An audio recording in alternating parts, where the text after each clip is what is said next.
আসসালামু আলাইকুম। আজ জানব নিম পাতার আয়ুর্বেদিক উপকারিতা সম্পর্কে। আয়ুর্বেদে নিমকে বলা হয় সর্বরোগ নিবারিণী, কারণ এতে রয়েছে অ্যান্টিব্যাকটেরিয়াল, অ্যান্টিফাঙ্গাল, অ্যান্টিভাইরাল ও অ্যান্টিঅক্সিডেন্ট উপাদান। নিয়মিত ও পরিমিত পরিমাণে নিম পাতা ব্যবহার করলে রক্ত পরিশোধনে সহায়তা করে, ব্রণ, একজিমা, চুলকানি ও বিভিন্ন ত্বকের সমস্যায় উপকারী হতে পারে, রোগ প্রতিরোধ ক্ষমতা সমর্থন করতে সাহায্য করে, দাঁত ও মাড়ি সুস্থ রাখতে নিমের ডাল বা নিম পাতা ঐতিহ্যগতভাবে ব্যবহার করা হয়। খুশকি ও মাথার ত্বকের কিছু সমস্যায় নিম পাতা সেদ্ধ পানি দিয়ে চুল ধোয়া উপকারী হতে পারে।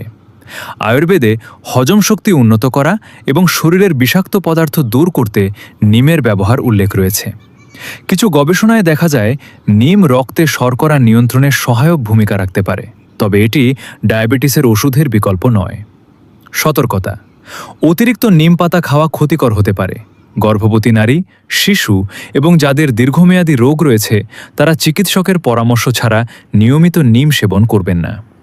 মনে রাখবেন, নিম একটি সহায়ক ভেষজ, তবে এটি কোনো রোগের নিশ্চিত চিকিৎসা নয়। অসুস্থ হলে অবশ্যই নিবন্ধিত চিকিৎসকের পরামর্শ নিন। ধন্যবাদ।